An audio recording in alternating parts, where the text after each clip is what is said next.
Case study 1, किसी से कैसे बात करें। एज एन न्यू एजेंट जब भी हम शुरुआत करते हैं तो सबसे पहले रहता है कि आज हमारा डे 1 है, कैसे किसी से बात करेंगे, किसका इंश्योरेंस करेंगे, किसको क्या बोलेंगे। तो ऐसे ही बहुत सारी बातें दिमाग में आती हैं कि करें क्या, शुरुआत कहाँ से करें। तो उसके लिए फिर मैंने यहाँ केस स्टडी 1 हम डिस्कस कर रहे हैं। और मैं चाहूँगा कि आप पेन एंड पेपर साथ रखिए, क्योंकि हमेशा जब भी हम किसी से बात करते हैं या जब भी हम कोई चीज़ देखते हैं तो हमारे दिमाग में कई क्वेश्चंस आते हैं। अगर वो आप उन क्वेश्चंस को नोट डाउन कर लेंगे तो शायद बाद में उनसे किसी से भी डिस्कस किया जा सकता है। तो देखते हैं किसी से कैसे बात करें, इंश्योरेंस के बारे में हम कहाँ कहाँ क्या क्या बात कर सकते हैं। सबसे पहले बात करने से पहले हमें ये पता होना चाहिए कि LIC में कौन कौन से टाइप के प्रोडक्ट्स अवेलेबल हैं। थोड़ा सा बेसिक आइडिया ले लेते हैं, बिकॉज मैं ये नहीं कहूँगा कि साथ जैसे ही हम किसी से बात करें तो हमें सारे इन प्लान्स की इन्फॉर्मेशन होनी चाहिए, उसके बारे में हम बात नहीं करेंगे। हमें सिर्फ आइडिया मिलना चाहिए कि हमारे पास प्लान होते किस किस टाइप के हैं। देखिए, शुरू करते हैं एंडोमेंट टेबल। एंडोमेंट वो प्लान्स होते हैं जिनमें पैसा आखिरी में मिलता है। जिनमें पैसा आखिरी में मिलता है मतलब जो भी उसने टर्म ली उस टर्म के आखिरी में उसको पैसा मिलेगा। ऐसे हमारे पास कितने प्लान्स हैं। जो बेसिक है वो 14 नंबर टेबल है। यहाँ LIC में प्लान्स को हम नंबर से जानते हैं। 14 नंबर टेबल है, 48 नंबर टेबल है, फिर उसके बाद 89 नंबर टेबल है, 88 नंबर टेबल है। हालांकि हर जो टेबल है उसकी एक अलग आइडेंटिटी है, उसका अलग वे ऑफ वर्किंग है, लेकिन फिर भी थोड़ा सा देखना चाहते हैं कि किस किस टाइप के हमारे पास प्लान होते हैं। जैसे जैसे हम आगे बढ़ेंगे तो इन प्लानों को डेफिनेटली हम सीखेंगे और फिर हमें और ज़्यादा कॉन्फिडेंस आएगा कि किसी से कैसे बात कर सकते हैं। तो अब देखिए, 89 मैंने लिखा, 88 लिखा, 90 नंबर टेबल है, फिर उसके बाद 91 है, फिर हमारे पास 133 टेबल है हमारे पास, फिर हमारे पास 149 नंबर टेबल है, फिर उसके बाद हमारे पास 162 नंबर टेबल है। ठीक है, ये जो बेसिक प्लान्स हैं जो आमतौर पर चलते हैं वो ये सारे प्लान्स हैं। और सबसे जो इम्पोर्टेंट है वो है जीवन सरल 165 नंबर टेबल। यहाँ पर एक जीवन तरंग भी डाल सकते हैं, एंडोमेंट में ही है। ये एंडोमेंट भी है, मनी बैग भी है, लेकिन फिर भी मतलब ये एंडोमेंट में है। एंडोमेंट में भी इसको काउंट कर सकते हैं क्योंकि इसमें पैसा सिर्फ एंड में मिलता है। तो बेसिकली ये सारे जो प्लान्स हैं ये वो हैं जिनमें पैसा एंड में मिलता है, बीच में पैसा नहीं मिलता है। जब भी पैसा मिलेगा एक टर्म के बाद ही पैसा मिलता है। तो ये एक फीचर हमारे पास रहता है। सेकंड में जाने से पहले थोड़ा सा बताऊंगा कि एंडोमेंट कौन लेना चाहता है। जिसका कोई भी ऐसा काम है जो एक सर्टेन टाइम के बाद उसको सेविंग करनी है, मतलब उसको कोई पैसे बचाने हैं अपने, और पैसे बचाने के बाद चाहे वो कोई भी व्यक्ति है, ABC, however it may be, उसको सेविंग करनी है एक पर्पज के लिए। सेविंग किस चीज के लिए हो सकती है? रिटायरमेंट के लिए हो सकती है, सेविंग हो सकती है बच्ची की शादी के लिए, हो सकती है मैरिज, एजुकेशन के लिए भी हम सेविंग कर सकते हैं। तो कोई भी ऐसा गोल जो हमारे पास एक गोल होगा कि हाँ मेरे को इस काम के लिए अगर हम किसी का भी जिससे भी हम बात कर रहे हैं अगर उसका गोल सेट कर सकते हैं। आप ये देखिए कि नॉर्मल जिंदगी में लोगों को पैसे की कहाँ जरूरत होती है, और उससे पहले तो हम बात कर रहे थे गोल सेटिंग की। तो गोल अगर हमारा सेट हो जाता है, किसी का भी जब भी हम किसी से बात करेंगे, आप कभी भी किसी पॉलिसी के बारे में किसी से बात मत करिए। मैं यहाँ पर इंफॉर्मेशन क्यों दे रहा हूँ, पहले तो एक नए एजेंट को ये पता होना चाहिए कि हमारे पास प्लान किस किस टाइप के हैं। दूसरा, एंडोमेंट में हमारे पास हाई रिस्क, अब मैं थोड़ा सा आइडिया और देता हूँ एंडोमेंट के बारे में। ये है नॉर्मल एंडोमेंट, ये है लिमिटेड पेमेंट की पेमेंट कम टाइम तक करें, मेच्योरिटी ज़्यादा जा सकती है, जीवन साथी, हस्बैंड वाइफ एक साथ cover, high insurance cover, child plan, self employed लोगों के लिए, ट्रिपल कवर, एक इंश्योरेंस में सस्ते कम पैसे में ज़्यादा insurance, whole life endowment, limited payment endowment, flexible endowment, फिर ये आपका होल लाइफ एंडोमेंट। तो इस हिसाब से हमें हमारे पास प्लान तो बहुत सारे हैं, लेकिन हमें ये देखना है कि जब हम कभी भी किसी से बात करें तो उसकी जो साइकिल है, फॉर एग्जाम्पल आप लाइफ साइकिल को देखिए। अगर हम बात करते हैं, या फिर इसको नहीं ऐसे ना करके यहाँ से अगर हम शुरू करते हैं, जैसे एज जीरो पे भी हमारे पास आमतौर पर कितनी एजेस होती हैं? जीरो से आप ले लीजिए 5 साल, 5 से फिर ले लीजिए 10 साल, 10 से ले लीजिए 12 साल, 12 से ले लीजिए 15 साल, 15 से 18, 18 से 28, मतलब 18 से 28 उसका रीज़न है वेरी यंग बेबी, जो बिल्कुल न्यू बॉर्न बेबी होते हैं, 0 से 5 साल के छोटे छोटे बच्चे होते हैं, 5 से 10 साल के उसके थोड़े से ठीक ठाक जो हो जाते हैं, 10 से 12 ये भी एक रेंज है, 12 से 15 में बहुत कम प्लान्स होते हैं, 15 से 18 टीनेजर्स, 18 से 28 अनमैरिड पीपल, उसके बाद 28 से 40 ले सकते हैं, ये वो लोग होते हैं जिनके बच्चे वगैरह हो जाते हैं, फिर उनको चाइल्ड प्लान सोचना पड़ता है। इसके बाद 40 से 60 की रेंज में आ जाते हैं, ये लोग सारे पेंशन प्लान भी प्लान करने लग जाते हैं, 60 से ऊपर रिटायरमेंट जो लोग कर लेते हैं। तो इस टाइप के अगर हम डिवाइड कर लें कि हाँ किस एज ग्रुप में कौन सा प्लान सूट कर सकता है, तो फिर हम उसी हिसाब से हम बात कर सकते हैं। दोबारा मैं यही कहना चाहूँगा कि आप बिल्कुल भी कंफ्यूज ना हो कि ऑल ऑफ अ सडन हमें इतने प्लान पढ़ने पड़ेंगे, नहीं। सिर्फ मेरा पर्पस यहाँ पर इंफॉर्मेशन देने का ये है कि आपको ये पता हो कि हमारे पास ऑप्शन क्या क्या हैं। जब अगर शुरू करेंगे तो हम बात करें उसके बारे में भी हम बात करेंगे कि हम एक कैटेगरी को लेकर चलेंगे।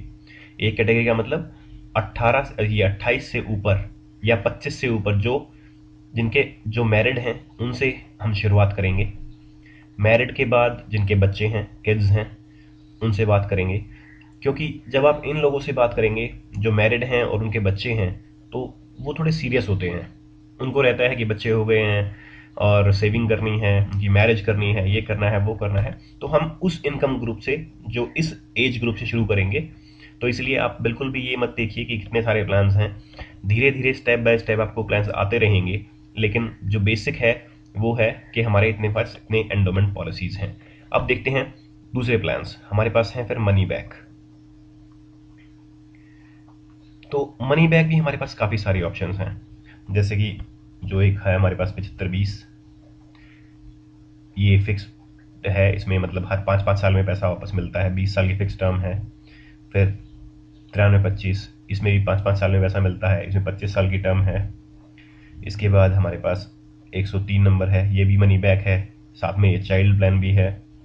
इसके बाद हर 4-4 साल में जो पैसे आते हैं और इंश्योरेंस कवर बढ़ता जाता है, वो जीवन सुरभि हैं, 106, 107, 108।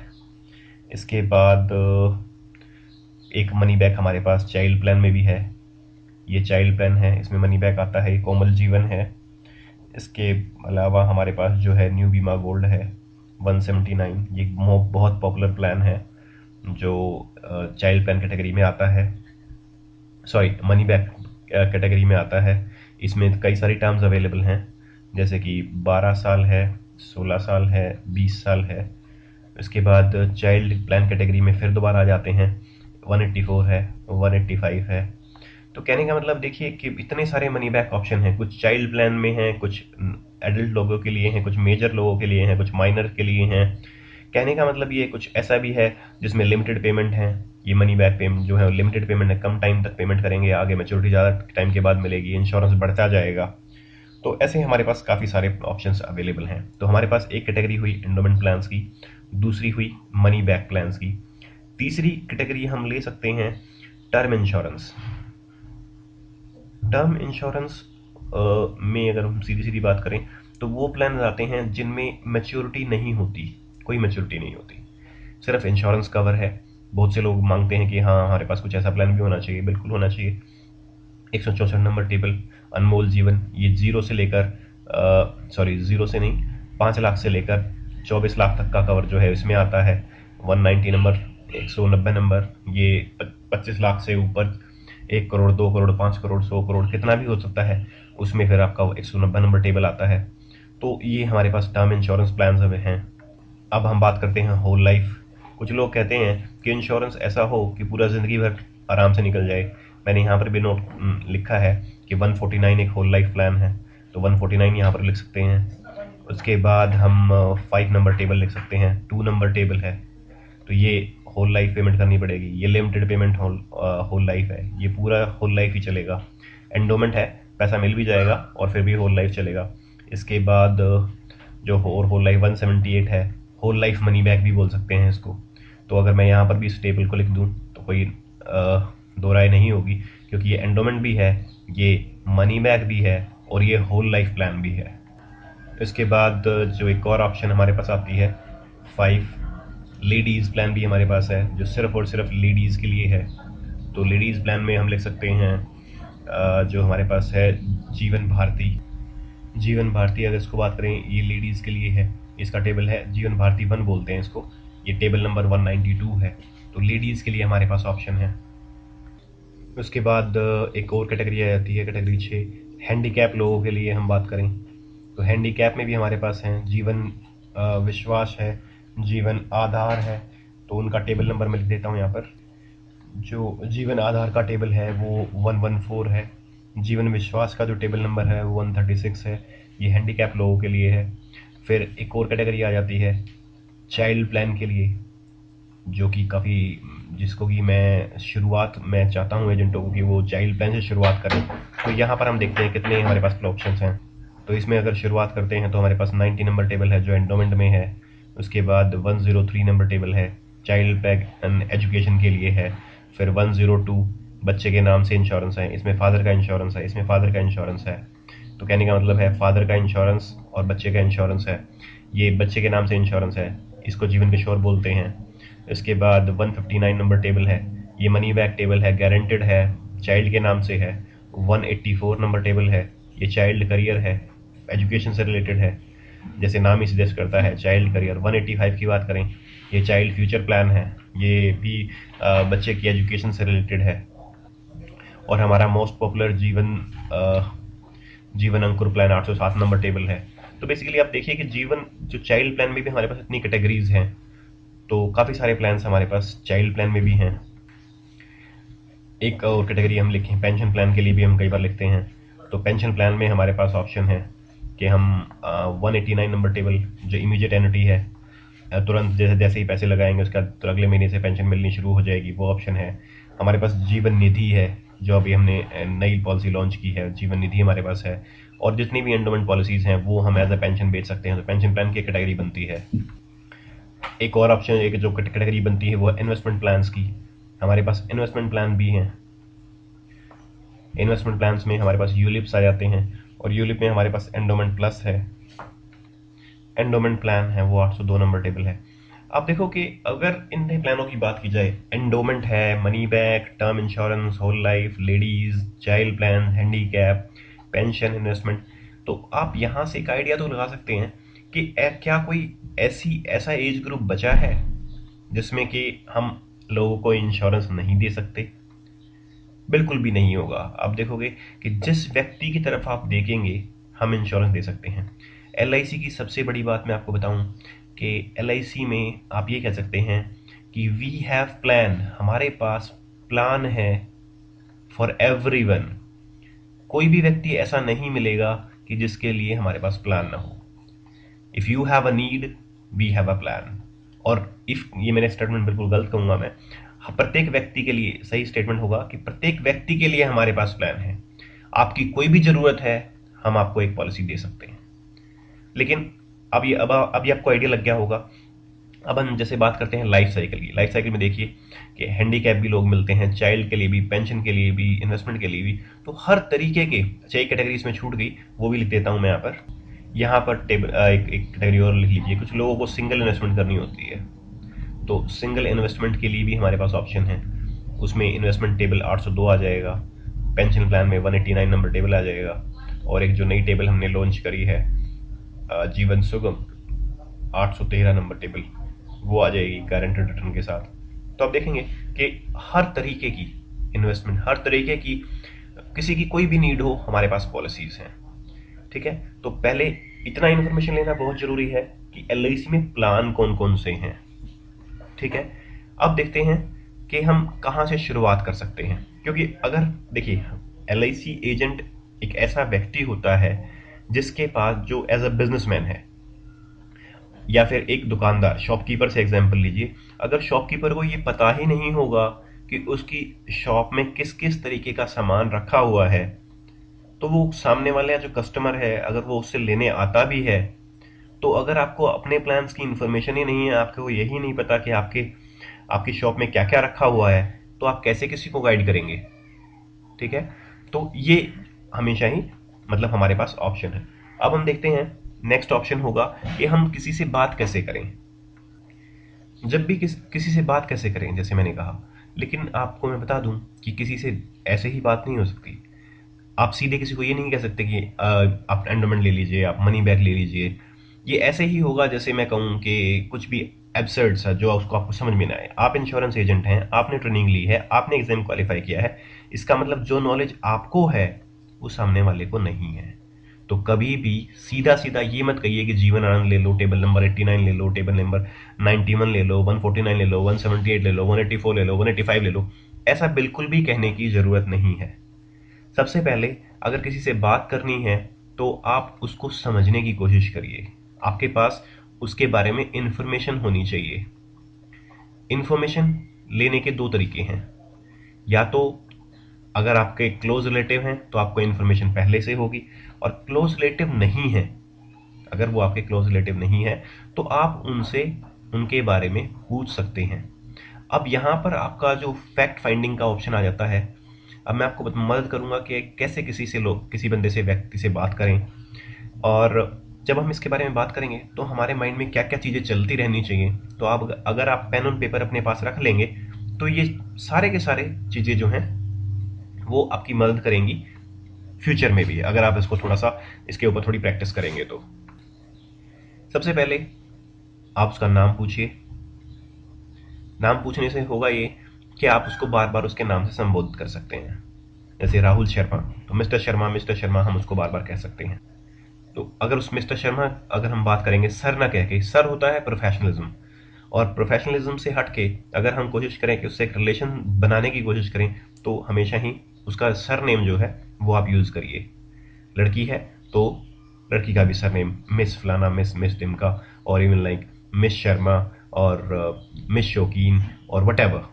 ठीक है, तो उसी हिसाब से मिस राय, वट एवर। तो आप नाम जानिए, उसकी डेट ऑफ बर्थ और अप्रोक्सीमेटली एज देखिए। अगर आपको पता चल जाती है उसको देखने से तो भी, और फिर भी अगर नहीं भी है तो आइडिया ले लीजिए। डेट ऑफ बर्थ से मतलब है, डेट ऑफ बर्थ हम एग्जैक्ट पूछ सकते हैं जब हम उसको बताएंगे, लेकिन हमें कुल मिला के उसकी एज पता होनी चाहिए। एज के बाद वर्क, एक जो होता है उसका प्रोफेशन। प्रोफेशन में कई सारी चीज़ें आ जाएंगी। मैंने यहाँ पर प्रोफेशन हेडलाइन बना दिया, तब इसमें एक ऑप्शन है कि वो क्या करता है। ठीक है, तो अगर मैं हिंदी में भी लिख सकता हूँ कि क्या करता है वो।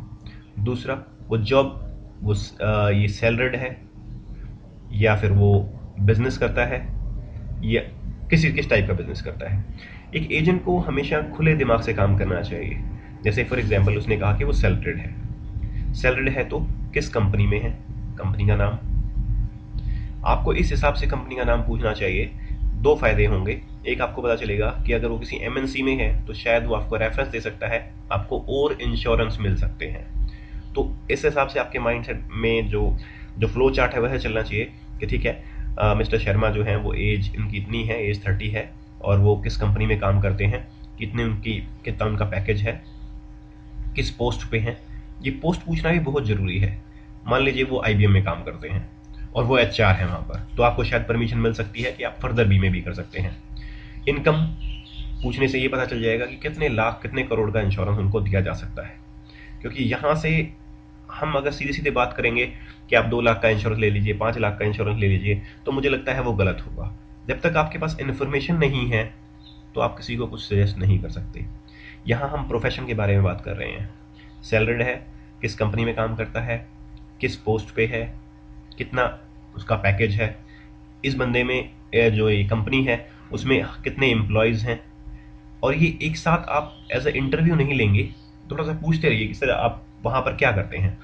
पोस्ट तो ठीक है, उसने पोस्ट कुछ ऐसी बोल दी जैसे उसने कह दिया एनालिस्ट हूँ मैं वहाँ पर, तो रेदर देन कि एनालिस्ट आपको समझ में ना आए वो गलत होगा। उससे पूछिए कि आपका काम क्या होता है। पोस्ट तो ठीक है, आप सर आपका किस तरह का काम होता है, आप पूछ सकते हैं किस तरह का काम होता है आपका, तो वो आप पूछ सकते हैं। बिकॉज आपको समझ में आएगा कि वो किस तरह का काम करता है। पोस्ट उसने जो भी लिखी, पता चला कि वो रिस्की काम करता है या बड़ा कंफर्टेबल है या आपकी मदद कर सकता है और इंश्योरेंस में, या कई बार आपकी लीड पे भी जा सकता है अगर उसके रेफरेंस अच्छे हैं। तो कुल मिला के एक ऐसी इन्फॉर्मेशन, एक हमें मतलब कहने का ये मतलब है कि आपको ये माइंडसेट होना चाहिए कि हम किसी से जब बात कर रहे हैं तो उसके बारे में पूरी इन्फॉर्मेशन हमारे पास हो। और क्लाइंट को एज अ फ्रेंड मान के चलेंगे तो हमेशा ही आपका जो इंश्योरेंस करने का तरीका है वो बढ़ेगा।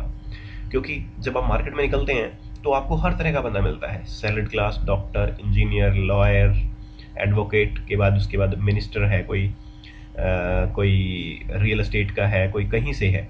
अगर हम सारे लोगों के बारे में थोड़ी थोड़ी इन्फॉर्मेशन अगर रखते हैं तो आप देखेंगे कि आपका एक क्लाइंट बेस क्रिएट हो गया। और जब भी कभी कोई ज़रूरत होती है आप कह सकते हैं, अगर मिस्टर शर्मा डॉक्टर हैं यहाँ पर तो उनको फ़ोन कर सकते हैं, सर ऐसे ऐसे है, उनसे कंसल्ट कर सकते हैं। कोई ए आपसे पूछता है कि क्या आप किसी ये काम जानते हैं किसी को कैसे करवा सकते हैं, तो आप उनको डायरेक्ट फ़ोन करके बात कर सकते हैं। बेसिकली LIC एजेंट का काम है सोशल होना। ज़्यादा से ज़्यादा अगर सोशल होंगे उतना आपके लिए बेनिफिशियल रहेगा। ठीक है, तो किस तरह से मतलब उसके बारे में अपने इन्फॉर्मेशन ली, कितनी कम किस पोस्ट पे है, सारा कुछ है। ठीक है, नेक्स्ट आता है उसकी फैमिली के बारे में इन्फॉर्मेशन लेना। क्योंकि एक LIC एजेंट है, जैसे जैसे वो आपको इन्फॉर्मेशन मिलती जाएगी तो आप पीछे जो हमने इन्फॉर्मेशन दी, इतने टाइप के हमारे पास प्लान है, तो हमारे माइंड में कुछ कुछ आती है, जो इन्फॉर्मेशन है वो आती रहेंगी। जैसे फैमिली में मिसेस मैरिड है, अनमैरिड है। ठीक है, अगर आपको दिख रहे हैं बच्चे या घर पे आप हैं उनके, तो ये क्वेश्चन ही नहीं बनता पूछने वाला। अदरवाइज मैरिड है, अनमैरिड है, वो पूछ सकते हैं। उसके बाद मैम एज क्या है, एज की तो इतनी इनिशियली जरूरत नहीं होती, लेकिन आप पूछिए कि मैम क्या करती हैं, उनका भी सेम, किस कंपनी में है, कितना पैकेज है, किस पोस्ट पे हैं, वो इन्फॉर्मेशन लीजिए। वर्किंग है मैम के बाद दूसरा क्वेश्चन आ जाता है, वर्किंग है या नहीं है, ये वाला एक क्वेश्चन बनता है। वर्किंग है तो फिर कहाँ पर है, नहीं है फिर उसके बाद अगर नहीं है तो कोई सोर्स ऑफ इनकम तो नहीं है। क्योंकि देखो हमें अगर इन्फॉर्मेशन नहीं होगी हम किसी को गाइड नहीं कर सकते। तो यहाँ पर मैं आपको आइडिया दे रहा हूँ कि किसी से जब बात कर रहे हैं तो कैसे आप इन्फॉर्मेशन ले सकते हैं। ये तो जस्ट एक डायरेक्ट हो गई। अब इसके बाद हम देखेंगे कि कैसे उससे बात कर सकते हैं। वर्किंग है, उसके बाद हम उसकी फैमिली में बात कर सकते हैं, बच्चों के बारे में, किड्स। जब तक हमने उसके प्रोफेशन के बारे में बात किया तो हमें यहाँ से ये पता चलेगा, यहाँ से पता चलता है कि वो कितने लाख का इंश्योरेंस ले सकता है पैकेज के हिसाब से कंपनी के, और हमारे कितने आगे इंश्योरेंस हो सकते हैं। फैमिली की बात आती है, मैम वर्किंग है तो हम मैडम का भी इंश्योरेंस कर सकते हैं, और वर्किंग नहीं है तो हमें इस हिसाब से प्लानिंग करने की जरूरत है कि उसकी फैमिली को कभी कोई परेशानी ना हो, अगर खुदा ना खास्ता वो बंदा नहीं रहता है तो। बच्चे की बात आती है तो आप पूछ सकते हैं किस स्कूल में पढ़ते हैं, किस स्कूल में पढ़ते हैं, क्या एज है, लड़का है लड़की है। अगर ये इन्फॉर्मेशन भी आप रखेंगे तो आप देखेंगे, जैसे मैंने बताया कि हमारे पास चाइल्ड प्लान में बहुत सारी कैटेगरीज हैं। इसने चाइल्ड प्लान लिया है, नहीं लिया है, तो हम वो बात कर सकते हैं। ठीक है, तो उसके बाद बच्चों की एजुकेशन का, फ्यूचर का क्या प्लानिंग है, वो चीज़ें हम कर सकते हैं। ठीक है, तो किड्स कितने हैं, उनकी अगर एज वगैरह पता चल जाए, स्कूल वगैरह पता चल जाए, तो आप वहाँ से भी बात कर सकते हैं कि वहाँ रिलेशन कैसे हैं। तो प्रोस्पेक्टिंग के लिए यहाँ से भी एक चीज़ ओपन होती है कि जब हम उससे उसके बच्चे के बारे में जानते हैं, सर एडमिशन कैसे कराया था, क्या प्रोसीजर रहा था, तो वहाँ से भी कुछ ना कुछ इन्फॉर्मेशन निकल के आ सकती है। एजेंट का काम है दिमाग खुला रखे, इन्फॉर्मेशन ज़्यादा से ज़्यादा ले। क्योंकि मैं ये मानता हूँ कि अगर आप डेफिनेटली ये प्रेजेंटेशन देख रहे हैं तो ठीक है, आपको थोड़ी सी इन्फॉर्मेशन मिलेगी, लेकिन ये जो इन्फॉर्मेशन है ये एक बार मिलेगी, और प्लान्स भी अगर सारे पढ़ लेते हैं तो एक बार ही आपको इन्फॉर्मेशन मिलेगी। लेकिन उसके बाद जब फील्ड में निकलेंगे तो ये इन्फॉर्मेशन सफिशिएंट नहीं रहने वाली है। एजेंट वो व्यक्ति होता है जो सबके साथ लाइजनिंग बना सके, सबके साथ एक रिलेशन बना सके। कभी किसी को कोई परेशानी हो तो एजेंट ने हेल्प कर दी। Agent is not confined to LIC only, सिर्फ वो LIC तक कन्फाइंड रहने वाला व्यक्ति नहीं होना चाहिए। वो एक ऐसा व्यक्ति होना चाहिए जिसको किसी भी टॉपिक पे अगर बात करने के लिए ऑप्शन दी जाए तो वो बात कर सके। और वो बात कैसे कर पाएगा, जब वो इतनी इन्फॉर्मेशन क्लाइंट से इन्फॉर्मेशन लेगा। प्लान्स देने वाली बात, पॉलिसी सेल करने वाली बात, वो सारी बाद में आएगी। अच्छा, यहाँ पर हम देखिए, हम आगे कंटिन्यू करते हैं। प्रोफेशन के बारे में इन्फॉर्मेशन ली, फैमिली के बारे में इन्फॉर्मेशन ली, बच्चों के बारे में इन्फॉर्मेशन ली। फिर अगर थोड़ी सी इन्फॉर्मेशन मिल सकती है तो उसने कहाँ कहाँ इन्वेस्टमेंट की हुई है, ये एक बड़ा मुद्दा आ सकता है। ठीक है सर, PF, अगर आप ये मान के चलिए किसी अच्छी कंपनी में, ठीक ठाक कंपनी में है तो PF कटता होगा उसका। LIC इंश्योरेंस कहाँ कहाँ से लिया हुआ है, सबसे पहले इस LIC से पहले क्वेश्चन आएगा कि इंश्योरेंस कहाँ कहाँ से है उसका।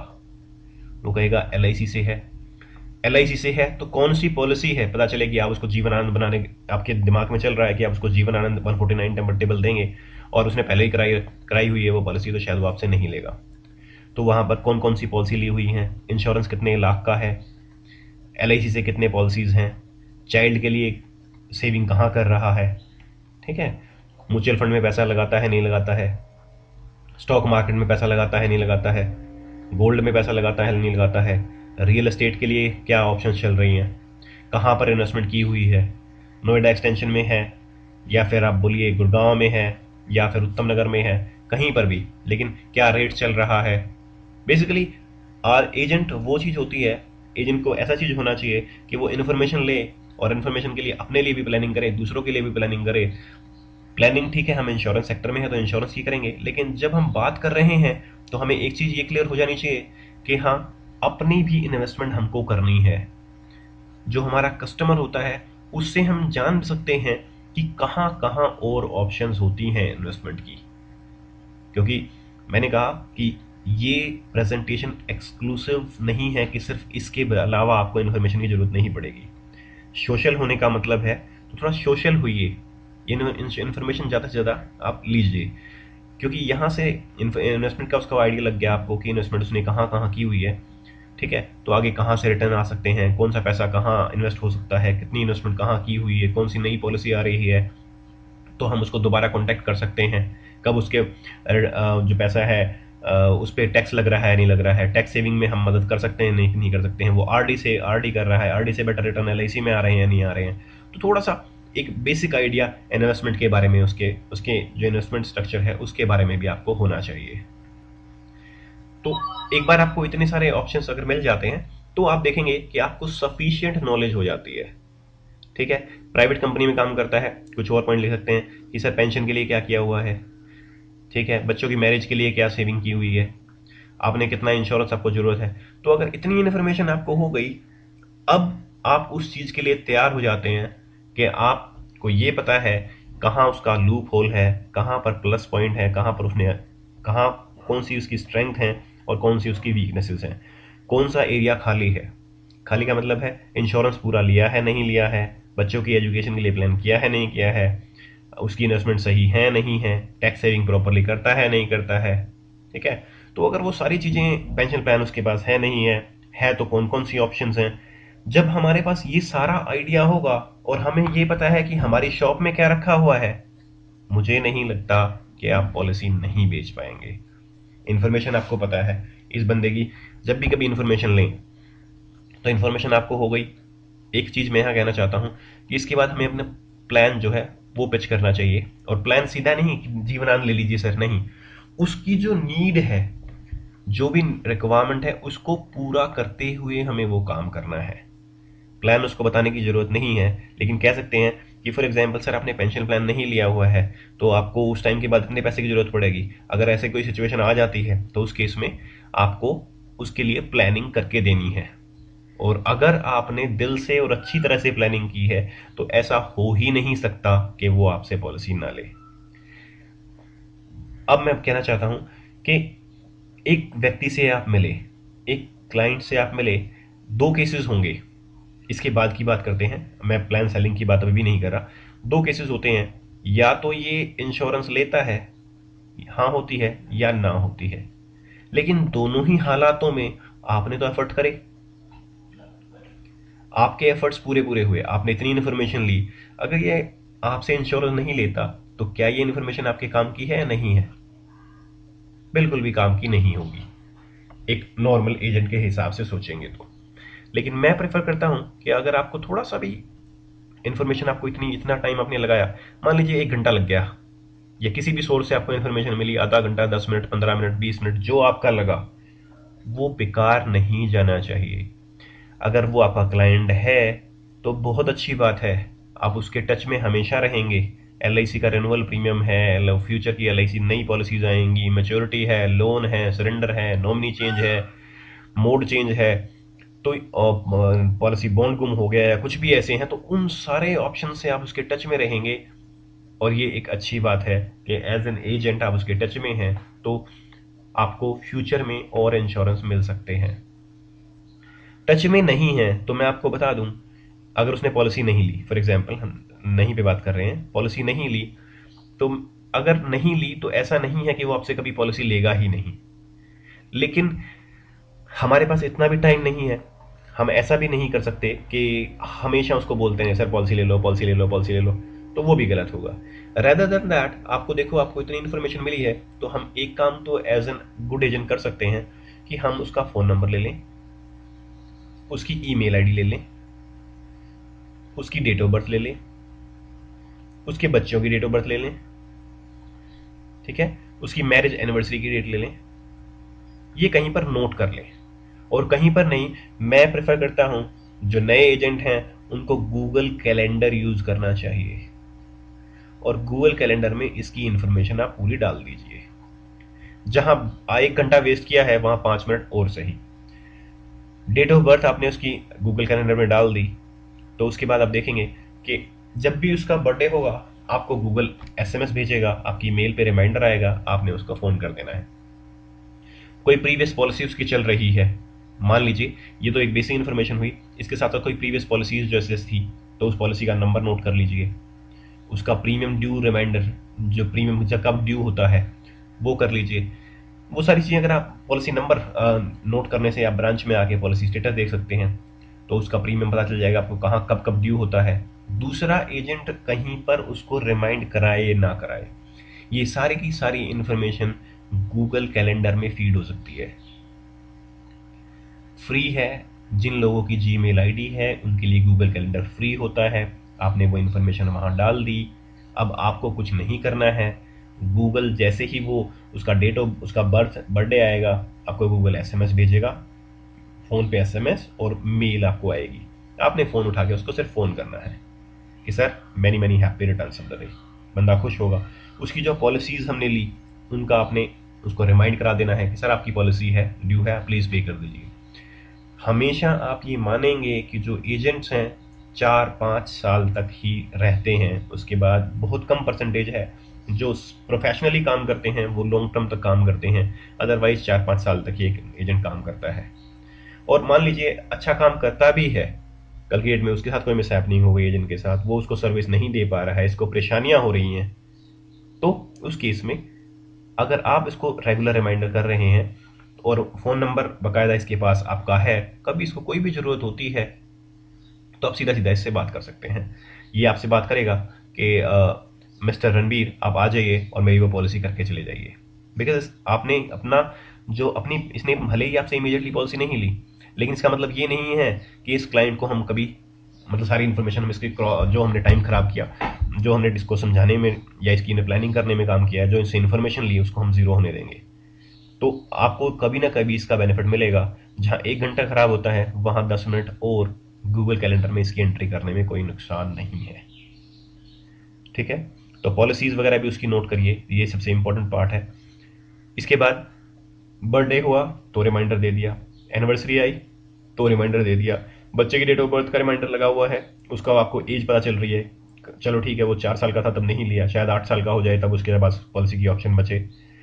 एज से अंदाज़ा लगा सकते हैं कि किस क्लास में पढ़ रहा है, कौन से स्कूल में पढ़ रहा है, वो थोड़ा सा एक हेल्पफुल चीज़ होती है। तो उसका एक जो डेटा मेंटेनेंस है वो ज़रूर करें।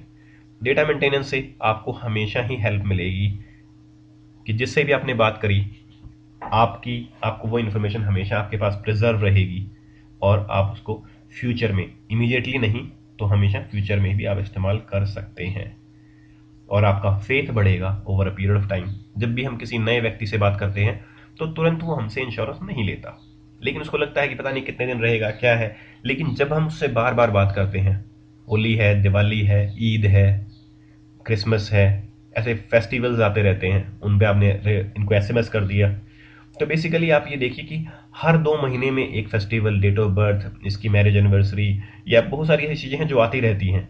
तो कहीं ना कहीं एक सर्कल जो है, एक टच जो है वो बना रहता है, और अगर टच बना हुआ है तो हो ही नहीं सकता कि इंश्योरेंस ना हो। ठीक है, तो कहने का मतलब ये है हम पता होना चाहिए कि हमारे पास प्लान्स कौन से हैं। किसी कस्टमर के बारे में अगर हम प्लान समझाने जा रहे हैं तो खुले दिमाग से ये समझ में आना चाहिए कि वो कहाँ काम करता है, उसकी फैमिली में क्या है, कहाँ इन्वेस्टमेंट है, एज क्या है, पेरेंट्स क्या हैं, क्या क्या रिस्पॉन्सिबिलिटीज़ हैं, लायबिलिटीज़ है। ये वाला पार्ट मैंने मिस कर दिया थोड़ा सा, वो भी मैं यहाँ पर लिख देता हूँ। जो एक बड़ा पॉइंट रह गया है वो है उसकी लायबिलिटीज क्या है। कहीं लोन वोन तो नहीं चल रहा है, घर लिया हुआ है और इंश्योरेंस नहीं है, कल के डेट में अगर डेथ हो जाती है तो सारा फैमिली के ऊपर इश्यू आ जाएगा। ठीक है, लायबिलिटीज उसकी कौन कौन सी हैं, एसेट्स कहाँ कहाँ से पैसे आ सकते हैं, ठीक है, किस पैकेज पे है, सारी इनकम टैक्सेबल है तो मनी बैक वगैरह प्लान्स, तो बहुत सारी ऑप्शंस हैं। जितना क्वेश्चन करेंगे उतना आपकी इंफॉर्मेशन बढ़ेगी और उतना आपको इजी होगा पॉलिसी क्लोज करने के लिए। तो अभी भी बात करने वाली बात आई नहीं कि हम बात कैसे करें। सबसे पहला मुद्दा है कि जब भी कभी किसी से बात करते हैं तो इतनी सारी इन्फॉर्मेशन होनी चाहिए।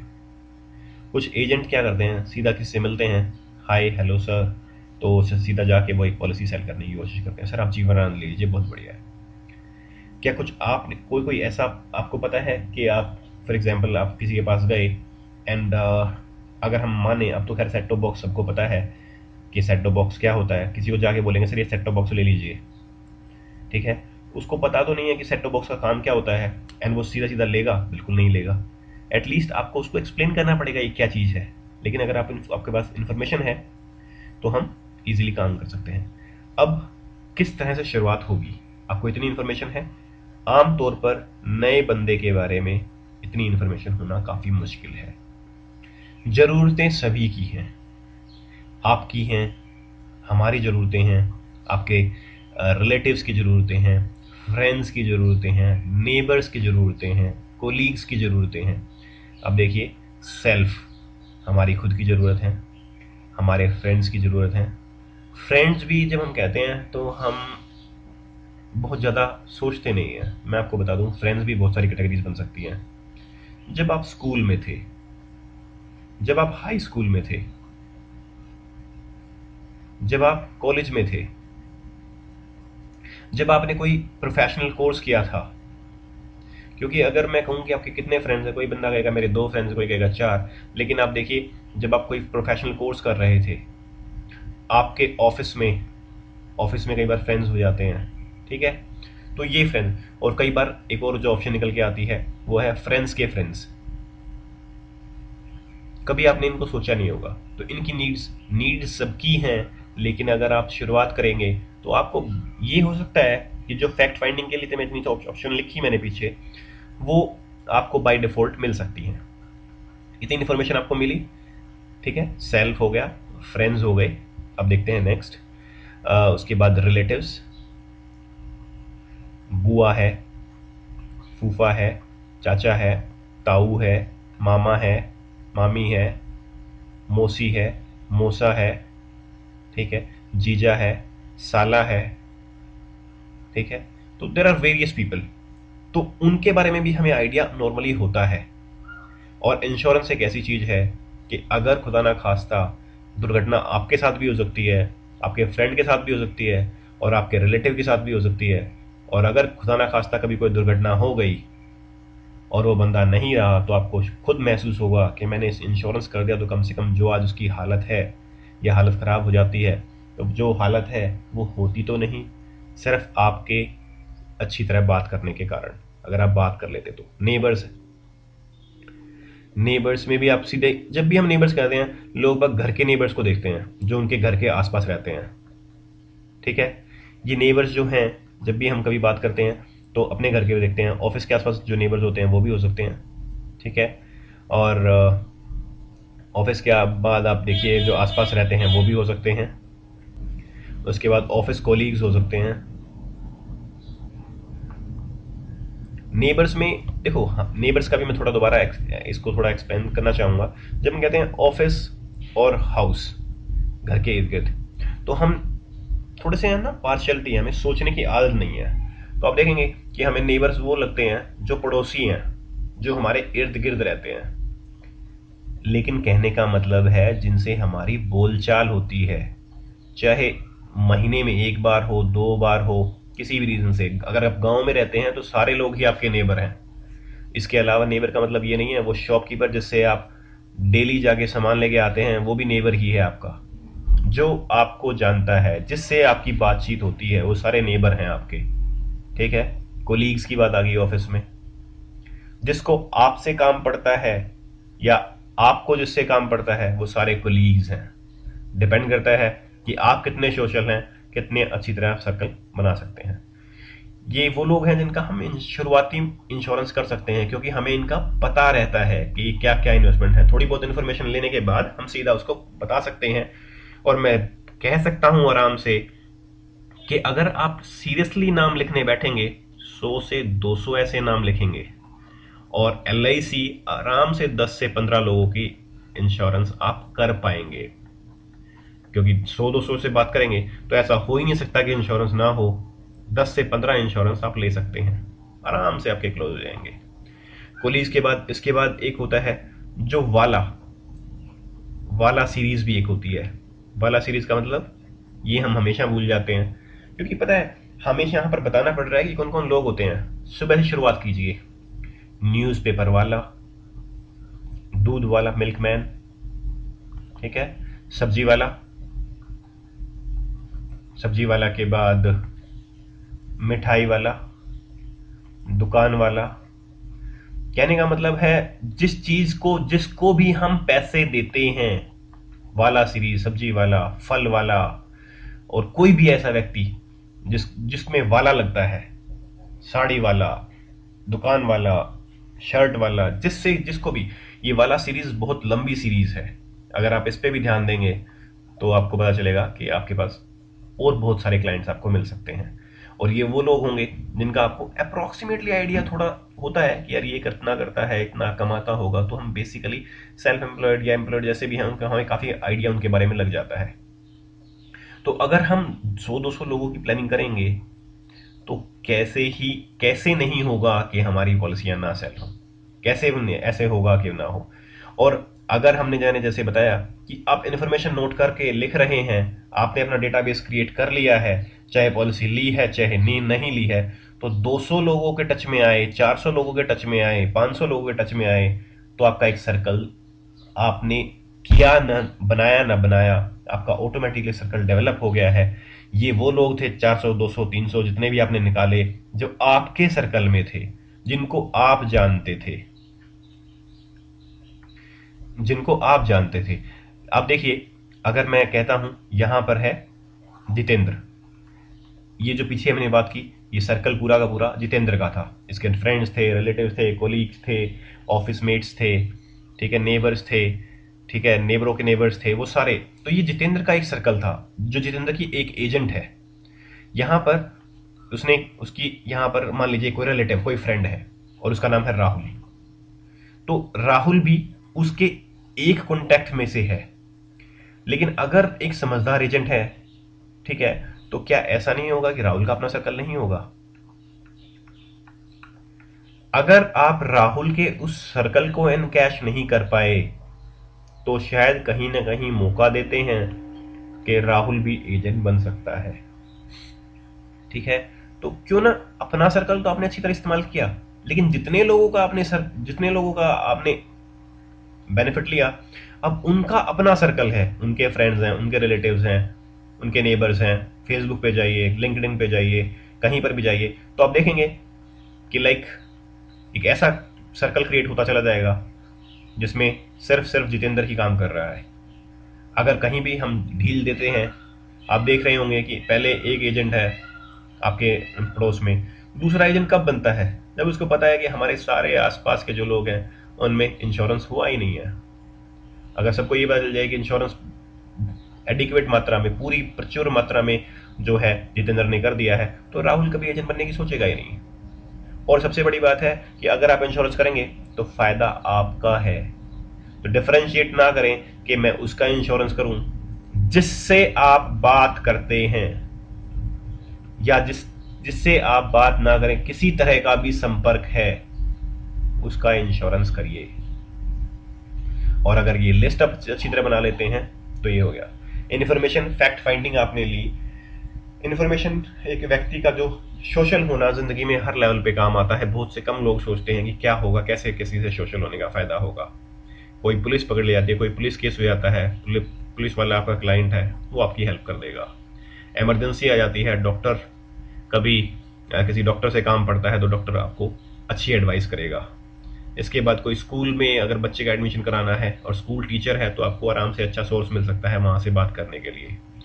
तो ऐसे हजारों ऑप्शंस हैं, जितने प्रोफेशन हैं, अगर उनमें एक एक बीमा भी करोगे तो भी 50-100। सीए का अगर इंश्योरेंस किया हुआ है, कोई स्क्रूटनी में कभी फंस जाते हो तो ये नहीं पूछोगे कि आप होपलेस नहीं होगे, बल्कि आपके पास अपॉर्चुनिटीज होंगी किसका इंश्योरेंस करें किसका नहीं करें। सॉरी, अपॉर्चुनिटीज होंगी कि किससे जाके से डायरेक्टली बात करें। ये नहीं होगा कि किससे बात करें किससे नहीं करें। So you will be a complete man if you will be fully social. तो इन्फॉर्मेशन, इसके बाद आप प्रोडक्ट्स जरूर पढ़िए, लेकिन जो शुरुआत करने का ऑप्शन है वो मुझे लगता है आपको इन्फॉर्मेशन मिल गई है कि शुरुआत करें कहाँ से। अब आप प्लान्स के ऊपर ध्यान दे सकते हैं, और प्लान्स में भी आप बाइफरकेट करके चलिए किस व्यक्ति की किस एज पे कौन से प्लान की सूटेबिलिटी बनती है, और उसको सीधा जाके आपको पता है कि हाँ उसकी एज इतनी है, उसके बच्चे इतने हैं, स्कूल में पढ़ते हैं, इनकम इतनी है, इंश्योरेंस नहीं किया हुआ है, सीधे जाके इंश्योरेंस की बात करिए, उसके बच्चे की प्लानिंग करिए। और कैसे इंश्योरेंस नहीं मिलेगा, हो ही नहीं सकता। तो अगर आपको ये वीडियो अच्छा लगा है, आपने पॉइंट्स काफ़ी नोट कर लिए होंगे, और नहीं किए हैं तो दोबारा इसको देख के नोट करिए। किसी तरह के भी क्वेश्चंस हैं तो आप जरूर बताइए हमें। जो भी आपके क्वेश्चंस होंगे उनके उत्तर देना हमारी रिस्पॉन्सिबिलिटी है। मेरा मानना ये है, जैसे हम कहते हैं एलआईसी में, कि किस हर पॉलिसी के लिए, हर व्यक्ति के लिए हमारे पास एक पॉलिसी है, और मेरा मानना ये है कि हर क्वेश्चन का एक उत्तर है। सिर्फ जरूरत है कि हम पूरी तरह से एक अच्छे एजेंट की तरह काम करने की शुरुआत करें, तो डेफिनेटली आपको फ़ायदा होगा, आपको नुकसान नहीं होगा। तो जब भी कभी आप अच्छा इस तरह के मतलब क्वेश्चन आपको आते हैं तो आप हमें info@lichelpline.com पे संपर्क कर सकते हैं, और आपके क्वेश्चन का आंसर जरूर दिया जाएगा, या फिर इस नंबर पे भी आप कॉल कर सकते हैं। Thank you.